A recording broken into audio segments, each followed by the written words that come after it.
माहेश्वर सूत्रों को।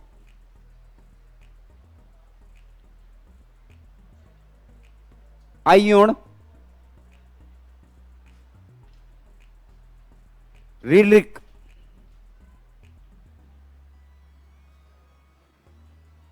एओंग,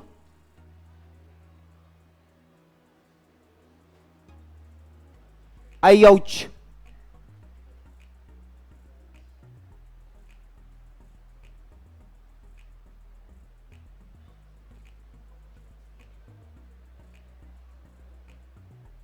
हयवरट, लण,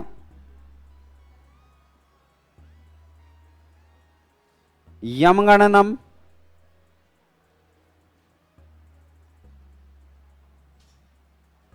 झवय,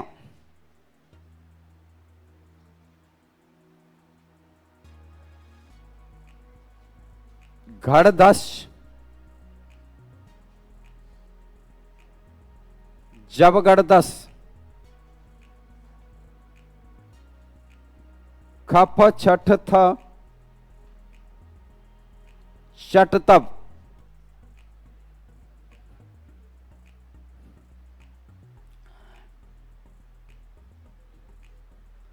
कपय,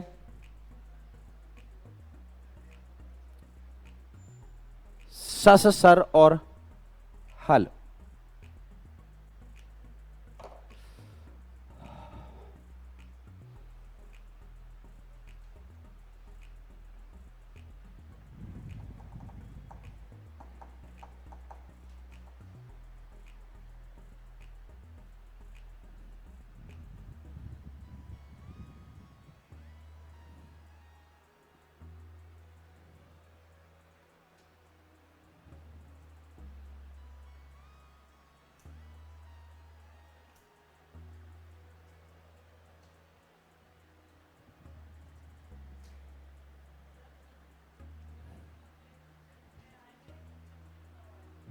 खप छठ थ कहां गया?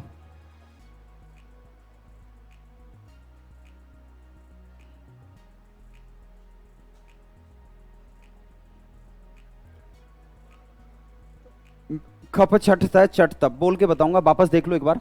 अयोण, रील रिक, एओंग, अयौच, हयवरट, लण, यमगणनम, झवय, घड़दस, जबगड़दस, खप छठ था चट तब, कपय, सस सर और हल।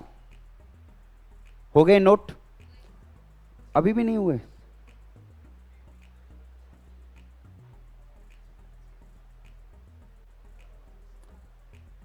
और अगले आधे घंटे पेन और कॉपी दोनों बंद। सिर्फ कहां ध्यान दो? बोर्ड पे। बाद में सारी चीजें विस्तार से लिखाऊंगा। मित्रों, माहेश्वर सूत्र मूल है व्याकरण का। शुरुआत कहां से होती है? माहेश्वर सूत्र से ही होती है। यहीं से प्रारंभ होता है। जो आगे की संपूर्ण व्याकरण है उसका आधार कौन है? माहेश्वर सूत्र है। और याद रखना, चाहे व्याकरण हो या घर, आधार जितना मजबूत रहेगा भविष्य उतना अच्छा रहेगा। आपने देखा है अक्सर उन मकानों में दरार आ जाती है जिनकी नींव कमजोर होती है। यह आपकी क्या है? नींव है। और इसीलिए मैंने आपके कॉपी पेन बंद करवा दिए कि सिर्फ इस चीज को क्या कर लो, समझ लो। मित्रों, माहेश्वर शब्द को अगर देखें तो यह शब्द महा प्लस ईश्वर का रूप है। और महा ईश्वर यानी भगवान महेश, महेश यानी भगवान शिव। ऐसा कहा जाता है कि आचार्य पाणिनि की तपस्या से भगवान शिव प्रसन्न हुए और जब उनका तांडव नृत्य समाप्त हुआ तो उन्होंने डमरू बजाया। नृत्तावसाने नटराज राजो ननादम ढक्काम नव पंचवारम। कहा जाता है नृत्तावसाने नटराज राजो ननादम ढक्काम नव पंचवारम।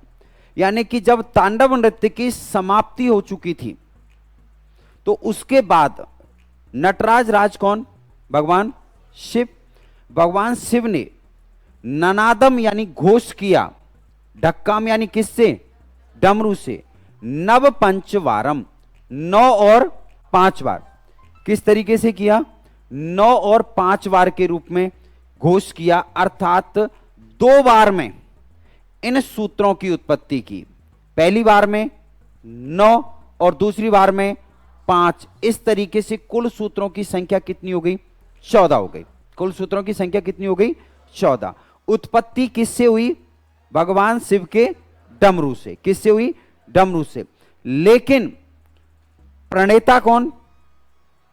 आचार्य पाणिनि, क्योंकि उन्होंने तो डमरू बजाया था, इनको लिखा किसने है? पाणिनि ने। तो स्पष्ट है कि माहेश्वर सूत्रों के प्रणेता कौन रहेंगे भैया? आचार्य पाणिनि ही रहेंगे। उत्पत्ति कहां से हुई है? ढक्का यानी डमरू की ध्वनि से। किसका डमरू था? भगवान शिव का। भगवान शिव के डमरू की ध्वनि से ही उत्पत्ति हुई है, इसलिए इनको क्या कहा जाता है? माहेश्वर सूत्र। माहेश्वर सूत्र के साथ साथ इनको कह दिया जाता है शिव सूत्र जाल। क्या कह दिया जाता है? शिव सूत्र जाल, क्योंकि ये भगवान शिव के डमरू से उत्पन्न है, इसलिए इन्हें शिव सूत्र जाल भी कह दिया जाता है। क्लियर है दोनों चीजें? भगवान शिव के डमरू से उत्पन्न होने के कारण इनको क्या कहा जाता है? शिव सूत्र जाल भी कह दिया जाता है। साथ के साथ इन माहेश्वर सूत्रों में अगर आप देखेंगे तो ये नाम सूत्र है भैया, लेकिन सीधे और सीधे अक्षर यानी वर्ण दे रखे हैं। क्या दे रखे हैं? वर्ण, और कुछ नहीं है। आप याद करो, हम सब जानते हैं कि प्राचीन जो शिक्षा परंपरा थी वो मौखिक थी गुरुकुल पद्धति में, और गुरुकुल पद्धति में भी वर्णमाला तो होती थी ना। ऐसा थोड़ी कि आज हमें वर्णमाला लिखाई जा रही है, उस समय वर्णमाला नहीं होती हो। उस समय भी वर्णमाला थी, लेकिन उस वर्णमाला का रूप ये था। यानी आज जो हम वर्णमाला को क्रम बदल के पढ़ रहे हैं वो नहीं था, बल्कि पहले प्रारंभिक जो शिक्षा पद्धति थी गुरुकुल पद्धति, उसमें माहेश्वर सूत्र के रूप में ही छात्रों को वर्णमाला सिखाई जाती थी, उसी को याद कराया जाता था। तो नाम सूत्र है, लेकिन है क्या? ये वर्ण है। क्या है भैया? वर्ण है। और वर्ण होने के कारण इनको क्या कह दिया जाता है? वर्ण वेद भी कह दिया जाता है, या फिर इनको वर्ण समामनाय भी कह दिया जाता है। क्या कह दिया जाता है? वर्ण समामनाय भी कह दिया जाता है। वर्ण का ही दूसरा नाम क्या होता है? अक्षर होता है। तो इसको आप अक्षर वेद भी कह सकते हैं, और अक्षर वेद के साथ साथ इनको क्या कह दिया जाता है? अक्षर समामनाय भी कह दिया जाता है। यानी माहेश्वर सूत्रों के कितने नाम आ चुके हैं अब तक आपके सामने?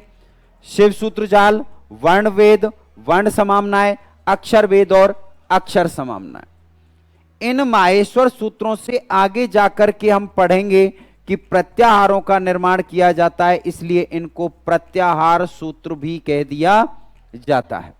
ये सभी नाम किसके हैं? माहेश्वर सूत्रों के। किसके हैं भैया? माहेश्वर सूत्रों के हैं। कौन कौन से? शिव सूत्र जाल, वर्ण वेद, वर्ण समामनाय, अक्षर वेद, अक्षर समामनाय और प्रत्याहार सूत्र। ये सभी किसके नाम है? माहेश्वर सूत्रों के। आपने पढ़ा भैया अभी अभी कि इनमें से जो कुल सूत्र हैं वो कितने हैं? 14। हमने कहा ना, ढक्का निनादम नव पंच वारम, यानी कि 9 और 5 के रूप में डमरू से इनकी उत्पत्ति हुई। तो पहले 9 और दूसरी बार में 5, कुल मिलाकर सूत्र कितने हो गए? 14। तो कुल सूत्र कितने हैं? वर्णवेद, अक्षर समामनाय, प्रत्याहार सूत्र, माहेश्वर सूत्र, शिव सूत्र जाल, सभी की संख्या कितनी है? 14 है। कितनी है? 14 है। कोई दिक्कत?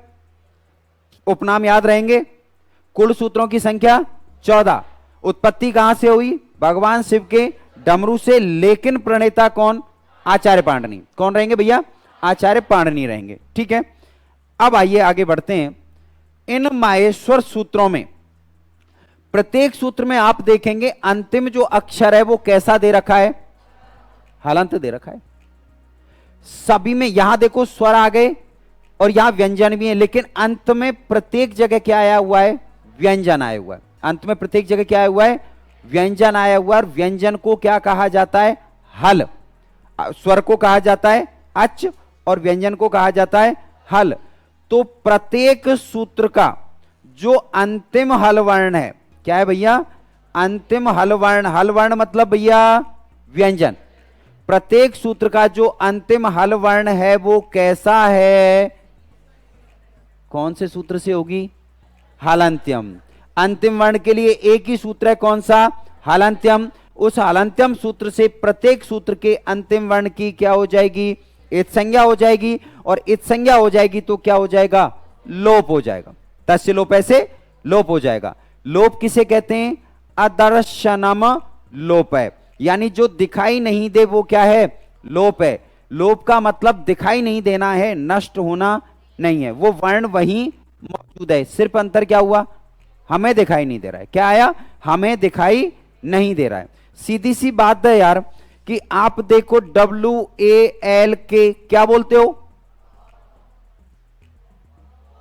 वॉक ही बोलते हैं ना। एल है कि नहीं है? होते हुए भी नहीं है। भाई है तो सही ना। हमें क्या कहा गया कि ये कैसा है? साइलेंट है, यही तो कहा ना। और इस साइलेंट को ही अदर्शन कहते हैं, तो कोई दिक्कत है क्या? ये बोलने में नहीं आ रहा इसलिए साइलेंट है, हमारे वाला दिखता नहीं है इसलिए अदर्शन है, लेकिन है तो वही। भाई बोल नहीं रहे तो इसका मतलब क्या हम इसको ऐसे लिख लें? बोला साहब बोल ही नहीं रहे, उसको फालतू में क्यों लगा रखा है? भाई फालतू नहीं है, इंग्लिश व्याकरण ऐसा कहती है कि एल आएगा मतलब आएगा। आपको कह दिया कि उसका उच्चारण आपको नहीं करना है, तो ये भी यही है कि अंतिम हल वर्ण है तो आएगा तो सही, लेकिन वो दिखाई नहीं देगा। उसको नष्ट नहीं कहेंगे, क्या कहेंगे? दिखाई नहीं देगा। तो अंतिम हल वर्ण कैसा है मेरे मित्रों? इत संज्ञक है। वापस अगर इन्वॉल्व रहोगे तो सीख जाओगे, नहीं तो सत्यनारायण भगवान की कथा सुन के जाओगे यहां से। अंतिम हल वर्ण कैसा है? इत संज्ञक है। अंतिम हल वर्ण कैसा है? इत संज्ञक है। कुल सूत्र कितने? कुल सूत्र कितने? तो इत संज्ञक वर्ण कितने? इत संज्ञक हल वर्ण कितने? फिर बोलो, इत संज्ञक हल वर्ण कितने? ऑब्वियसली प्रत्येक सूत्र में अंतिम वर्ण कैसा है? इत संज्ञक। भाई ये लॉजिक है, रटने वाली चीज नहीं है। जब मुझे पता है कि सूत्र कितने हैं? 14, अंतिम वर्ण कैसा है? इत संज्ञक, तो इत संज्ञक हल वर्ण कितने हुए? 14 ही होंगे। इत संज्ञक हल वर्ण कितने होंगे भैया? 14 ही होंगे। तो अंतिम हल वर्ण इत संज्ञक है और अंतिम इत संज्ञक हल वर्ण कितने हो गए? 14 हो। प्रत्येक सूत्र में कैसा है? इत संज्ञक। लेकिन जो छठवां सूत्र है लण, कौन सा सूत्र है? लण। इस लण के लौ में जो अ है वो अ भी कैसा है? इत संज्ञक है। बाकी कहीं भी स्वर की इत संज्ञा नहीं हुई। अब आप सोचोगे साहब बाकी जगह भी तो अ आया हुआ है, फिर उसका क्या? माहेश्वर सूत्रों में जो ये वर्ण है, भाई स्वर तो हमेशा पूरा रहता ही है, उसमें तो कोई टोटा ही नहीं है, लेकिन व्यंजन कैसे दिख रहे हैं आपको? पूरे दिख रहे हैं। तो ये व्यंजन पूरे नहीं है, बल्कि इनमें उच्चारण के लिए, किसके लिए? उच्चारण के लिए ए का प्रयोग किया गया है। किसके लिए? उच्चारण के लिए प्रश्न पूछा हुआ है। और ध्यान रखना कि माहेश्वर सूत्रों में व्यंजन कहां से हो रहे हैं? है से शुरू होते हैं, इसलिए इनको हकार आदि कह दिया जाता है। क्या कह दिया जाता है? हकार आदि। यानी जो हकार आदि व्यंजन हैं, उन हकार आदि व्यंजनों में जो ए का प्रयोग हुआ है वो किसके लिए हुआ है? उच्चारण के लिए। किसके लिए हुआ है? नहीं तो बताओ सबके हलंत लगा लो, फिर बोलेंगे कैसे इनको? आधा अक्षर हम तो आधे को एवे ही नहीं बोल पाते, और 5-4 आधे कर दिए तो सवाल ही पैदा नहीं होता। बोलना स्कूल। अच्छा ये ठीक लगता है ना हमें? एक बार तो ऐ कर ही लेते हैं। बोलो, जिसको खुद के उच्चारण पे भरोसा है वो बोलो। ई क्यों लगा रहे हो? पहले स पूरा क्यों कर रहे हो? हमारी स्थिति तो एक अक्षर पर खराब है। अगर ई का सहारा नहीं लेना तो हम इसको बोल नहीं सकते। तो अगर ये सारे के सारे हलंत होते तो क्या लगता? सवाल ही पैदा नहीं था। तो उच्चारण के लिए क्या किया गया? यहां पर ए का प्रयोग कर दिया। किसके लिए किया गया भैया? उच्चारण के लिए ए का प्रयोग किया गया है। किसमें? माहेश्वर सूत्रों में जो व्यंजन है उनमें। लेकिन जो छठवां सूत्र है लण, इस छठवें सूत्र में जो अ है वो अ कैसा है? इत संज्ञक है। वो कैसा है? इत संज्ञक है। तो इत संज्ञक अजवर्ण कितने हो गए? इत संज्ञक अजवर्ण कितने हो गए? एक। केवल और केवल कौन से सूत्र में? लण सूत्र में। फिर देख लेना प्रश्न कैसे होगा। कौन से सूत्र में हल वर्ण इत संज्ञक है? लण सूत्र में। कौन से सूत्र में? लण सूत्र में। लण सूत्र में कौन से स्वर की इत संज्ञा हुई है? ए की। किसकी हुई है? ए की। एक सूत्र होता है भैया, उपदेशे अजनुनासिक इत। उपदेशे अजनुनासिक इत। और इस उपदेशे अजनुनासिक इत सूत्र से जो स्वर होते हैं उन स्वरों की भी क्या हो जाती है? इत संज्ञा हो जाती है। तो ए क्या है? स्वर है। आपको नहीं उलझना है इसमें, केवल आपको एक जानकारी दी है, आप बिल्कुल ध्यान मत दो उस पर। आप यहां ध्यान दो कि मुझे अब पता चल चुका है कि प्रत्येक सूत्र का अंतिम वर्ण कैसा होता है? इत संज्ञक होता है। और इत संज्ञक हल वर्ण कितने हो गए? 14 हो गए, क्योंकि प्रत्येक सूत्र के अंत में एक हल वर्ण आया हुआ है। छठवां सूत्र जो क्या है? लण है। उस लण सूत्र में जो लय में ए है वो भी कैसा है? इत संज्ञक है। और इस तरीके से इत संज्ञक स्वर कितने हो गए? एक हो गया। और कुल इत संज्ञक वर्ण कितने हो जाएंगे? 15। प्रश्न 3 है, और 3 नहीं 6 हैं। आपको केवल और केवल आंसर देना। आपकी सबसे बड़ी समझ जो वो रहती है जिज्ञासा कि साहब प्रश्न कैसे होगा। तो समझिए मित्रों, माहेश्वर सूत्रेषु अंतिम हल वर्ण भवति, यानी माहेश्वर सूत्रों का अंतिम हल वर्ण होता है इत संज्ञक। आंसर क्या रहेगा? इत संज्ञक। माहेश्वर सूत्रेषु हकार आदिषु अवर्णस्य प्रयोग कारणम अस्ति। माहेश्वर सूत्रों में हकार आदि जो व्यंजन हैं उनमें ए के प्रयोग का कारण क्या है? उच्चारण। क्या है? उच्चारण है। माहेश्वर सूत्रों का जो छठा सूत्र है उसमें किसकी संज्ञा हुई है? स्वर की। और स्वर कौन सा है? ए। कौन से सूत्र में स्वर की भी इत संज्ञा हुई है? लण सूत्र में। इत संज्ञक हल वर्ण कितने हैं? 14। इत संज्ञक अजवर्ण कितने हैं? 1। और इत संज्ञक कुल वर्ण कितने हैं? 15। इत संज्ञा, उच्चारण, कुल इत संज्ञक वर्ण। इससे रिलेटेड कोई भी डाउट है तो पहले वो क्लियर करो, फिर आगे बढ़ूंगा। नहीं है ना? प्रत्येक प्रश्न का जवाब है कि नहीं है? प्रत्येक सूत्र का अंतिम वर्ण कैसा रहेगा? इत संज्ञक। कैसा रहेगा? कुल इत संज्ञक हल वर्ण 14। हल वर्ण, वर्ण नहीं कहा है मैंने, हल वर्ण कहा है। और एक गलत पढ़ना हमें बहुतों से पीछे ले जाएगा। अक्सर आपने देखा होगा कि प्रश्न में न को हम पढ़ ही नहीं पाते हैं, नहीं पढ़ पाते हैं ना। तो प्रश्न ठीक से पढ़ लेना बहुत जरूरी होता है। ठीक है? हल वर्ण पूछेगा तो 14, अजवर्ण पूछेगा तो 1, और कुल वर्ण पूछेगा तो 15। कुल वर्ण पूछेगा तो 15। माए कुल सूत्र कितने? 14 हैं। कुल सूत्र कितने हैं? 14। यहां तक की बात क्लियर है? एक बार माहेश्वर सूत्र दोहराओ, याद होंगे नहीं है, क्योंकि हमें जैसे ही सूत्र शब्द सुनते हैं ना तो हमारा दिमाग ठनक जाता है। अरे सूत्र है तो याद कैसे होगा? नहीं होगा, ऐसा कुछ नहीं है। मुझे भी तो याद हुए, आपको क्यों नहीं होंगे? बोले साहब आप तो मार साहब हो, इंसान तो है ना। और मैंने पहले कह दिया, जरूरत ही याद कराएगी, अन्यथा नहीं होंगे। जिसको लगेगा कि मुझे याद करने वो कर जाएगा। प्रश्न कितने तरीके से होंगे वो बता सकता हूं मैं आपको आगे, लेकिन उससे पहले जरूरी है कि 14 सूत्र आपकी जुबान पर होने चाहिए। बोलो मेरे साथ, मैं बोल रहा हूं आप दोहराओगे। अ ई उण, रील रिक, एओंग, अयौच, हयवरट, लण, यमगणनम, झवय, घड़धस, जबगड़दस, खप छट थ चट तब। फिर बोलो, डरना क्या है? खप छट थ चट तब, खप छट थ चट तब, कपय सससर हल। मेरे पीछे ही दोहराओ अभी जब तक मैं नहीं कह दूं। अयोण, रिलरिक, एओंग, अयौच, हयवरट, लण, यमगणनम, झवय, गड़दस, जबगड़दस, खप छट थ चट तब, कपय सससर हल। आंखें बंद करो और मेरे साथ दोहराओ। और दिमाग कहां होना चाहिए? यहां। और आप अगर ये सोच रहे हो कि ऐसा नहीं हो सकता तो असंभव है, ऐसा होता है। यहीं ध्यान लगाना है, वहां नहीं लगाना है। कहीं आंखें बंद करके लिखो, मतलब बोलो।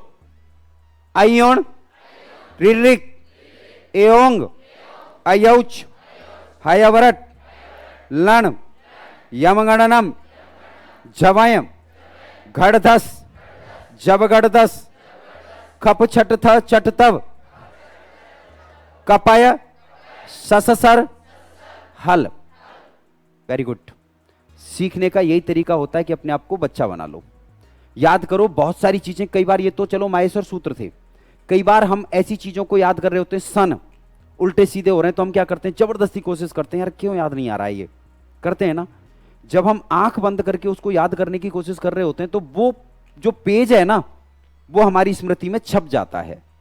और जब आप आंख बंद करके बोल रहे थे ना, तो जिसकी स्मृति में छपा होगा उसको पता होगा कि मेरी पहली लाइन कब पूरी हो गई, दूसरी कब पूरी हुई और तीसरी कहां पूरी हुई है। ये निश्चित है और आपको इनको याद करना ही पड़ेगा, दूसरा विकल्प नहीं है। और याद करने का एकमात्र तरीका क्या है, उच्चारण।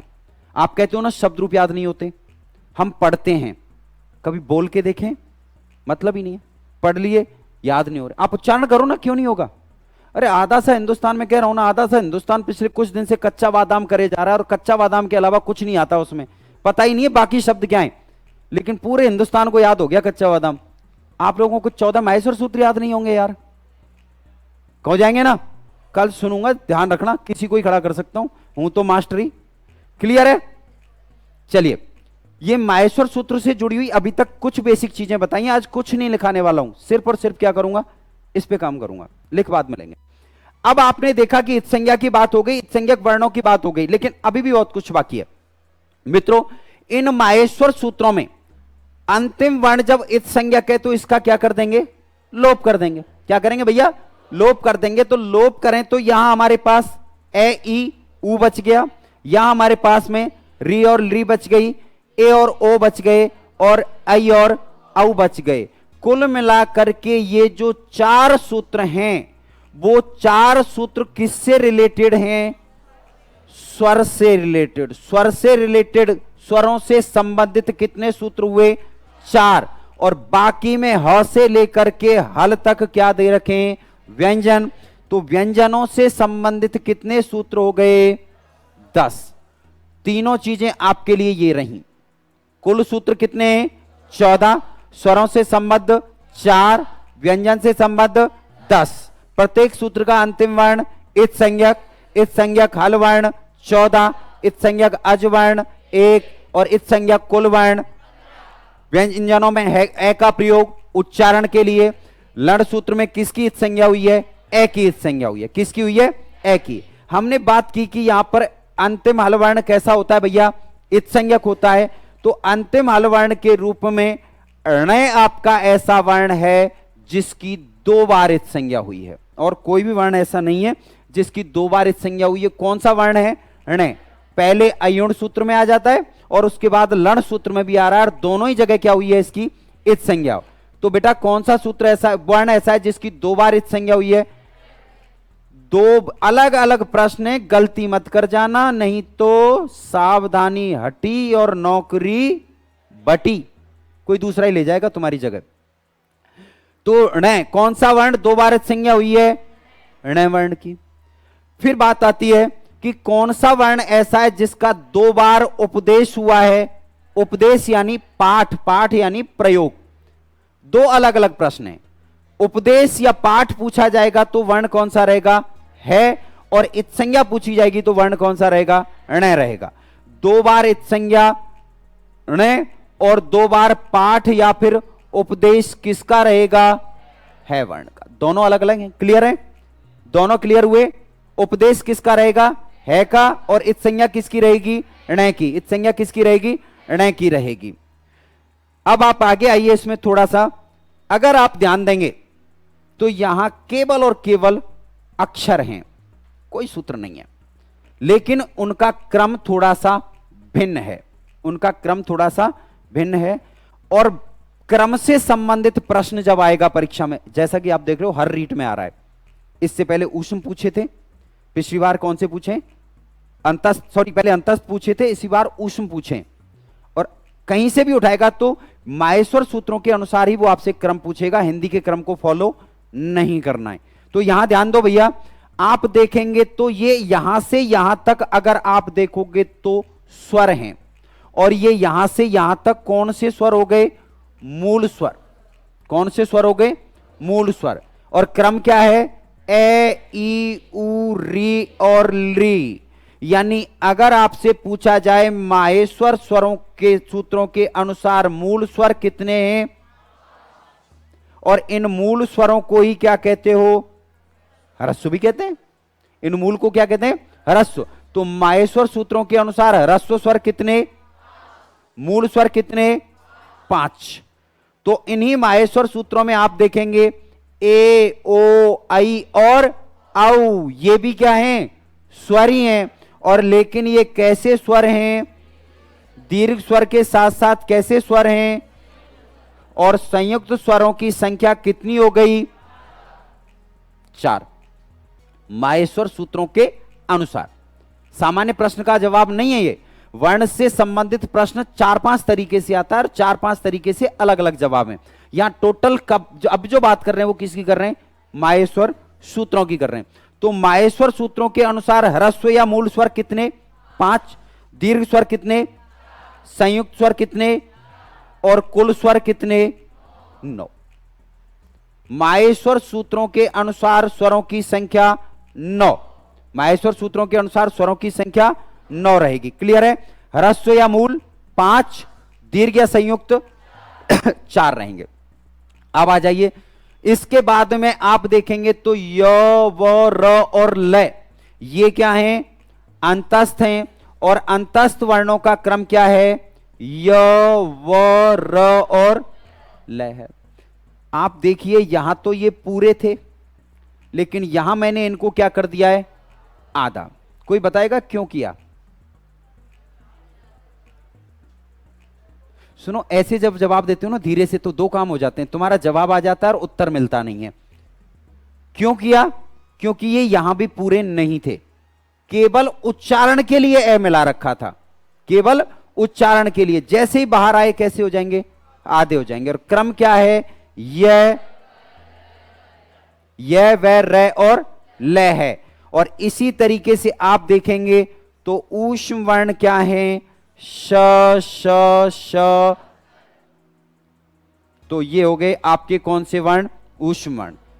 अंतस्थ भी 4 और ऊष्म भी 4। इन दोनों को मिलाकर के कहा जाता है यकारादि। क्या कहा जाता है, यकारादि। और यकारादि की संख्या जब पूछेगा तो आंसर क्या रहेगा, 8। 3 प्रश्न है, अंतस्थ कितने, ऊष्म कितने, और यकारादि कितने, 8। कितने, 8 रहेंगे। क्लियर, क्रम क्लियर हुआ, संख्या क्लियर हुई। अब आइए इसके बाद में आप देखेंगे तो यहां पर ये सभी कौन से वर्ण हैं, 5वें। और पंचम वर्णों को ही क्या कहा जाता है, अनुनासिक। पंचम वर्णों को ही अनुनासिक कहा जाता है। तो अगर प्रश्न होता है कि माहेश्वर सूत्रों के अनुसार अनुनासिक वर्णों का क्रम क्या है, तो अनुनासिक वर्णों का क्रम रहेगा य म ङ ण और मैं को तो लेना ही नहीं है, क्योंकि वो कैसा है, इस संज्ञक है। और इस संज्ञक है तो उसका लोप हो गया। उसका क्या हो गया भैया, लोप हो गया। क्या बोलेंगे, यम गणनम। बिल्कुल, सूत्र याद रखना है, एक एक अक्षर याद मत रखना। क्या याद रखेंगे, सूत्र। और यहां क्या था, यम गणनम, पंचम वर्ण। इसके बाद में देखिए झ भ, कौन से, चौथे। घ ढ ध, चौथे। ज ब ग ड द, तीसरे। ख फ छ ठ थ, दूसरे। च ट त क और प, पहले। यानी 5वां, चौथा, तीसरा, दूसरा, पहला। इस तरीके से इनका क्रम दिया हुआ है। लेकिन 5वें, चौथे, तीसरे का क्रम भी अपने आप में अलग है। तो अगर आपने इनके क्रम को एक एक अक्षर से रटने की कोशिश की तो मुश्किल होने वाली है, नहीं होंगे याद।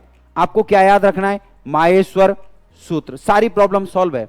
उससे पूछा आपसे कि चौथे वर्णों का क्रम बताओ, आप क्या करो, चौथे वर्ण जहां से शुरू हो रहे हैं वहां से सूत्र बोलो, झ भ य घड़ धस, इस संज्ञा को हटा दो और जो रह गए वो कौन से रह गए, चौथे का क्रम रह गया। आपसे पूछा तीसरे का क्रम बताओ, तीसरे का है जब गढ़ दस, अगर आपको सूत्र याद है तो सीधा क्या बोलेंगे, सूत्र बोलेंगे, क्या, जब गढ़ दस। और अगर यहां आया दूसरों का क्रम तो दूसरे मतलब, अब देखो यहां तो ये ऐसा नहीं है कि भाई इसी के अकॉर्डिंग चल रहे हो, चीजें बदल जाती हैं। यहां तीसरा वर्ण ग है और यहां तीसरा वर्ण छ है। भाई कई बार हम ये सोच लेते हैं कि जिस क्रम में ये चल रहे थे उसी में ये चल रहे होंगे, बिल्कुल नहीं, सब कुछ अलग है। तो इसलिए सबसे बढ़िया क्या है, माहेश्वर सूत्र याद किए जाएं। ख फ छ ठ थ दूसरे हो गए, च ट त क और प पहले हो गए।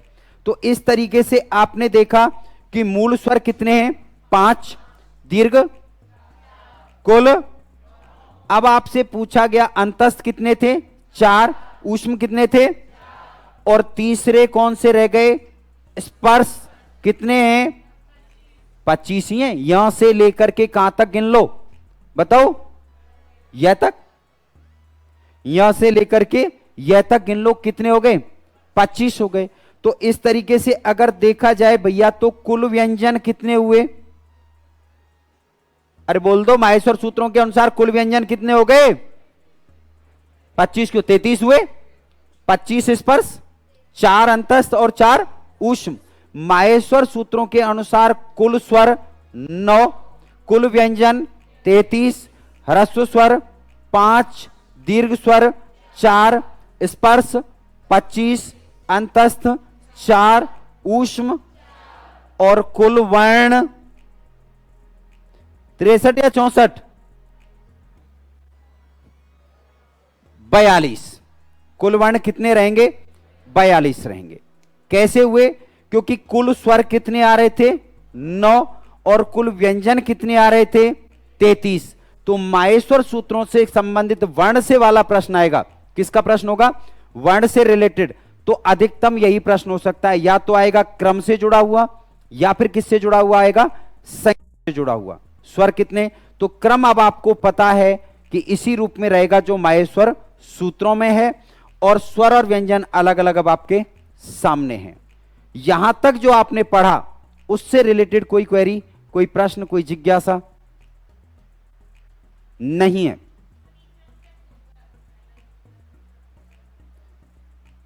वो आगे वर्ण प्रकरण में पढ़ेंगे। क वर्ग में पहला क ख ग घ, पहला दूसरा तीसरा चौथा पांचवा होता है, वो वर्ग प्रकरण में काम आता है वर्ण में। लेकिन यहां जो क्रम है वो पहले पंचम है, फिर चौथे हैं, फिर तीसरे हैं, फिर दूसरे और पहले, इसका क्रम अलग है, इसका क्रम बिल्कुल भिन्न है। बाकी जो आप पूछना चाह रहे हो संभवतः ये पूछना चाह रहे हो कि क ख ग घ में कौन सा होता है, या क्या पूछना चाह रहे हो आप? मतलब इसमें जो क्रम का मतलब हुआ कि प्रश्न ये होता है कि माहेश्वर सूत्रों के अनुसार वर्ग के यानी द्वितीय वर्णों का क्रम क्या है। तो द्वितीय वर्णों के क्रम का मतलब हुआ ख फ छ ठ थ, ये क्रम रहेगा। माहेश्वर सूत्रों के अनुसार चतुर्थ वर्णों का क्रम क्या है, तो झ भ घ और ढ और ध रहेगा। ये प्रश्न होता है, और वो प्रश्न कहां से सॉल्व करना है आपको, माहेश्वर सूत्रों से। तुरंत से क्या करना है, माहेश्वर सूत्र बोल लो, आपके प्रश्न का जवाब स्वतः ही आपके सामने आ जाएगा। आपको केवल और केवल 14 माहेश्वर सूत्र याद करने हैं, बाकी कुछ भी नहीं करना है।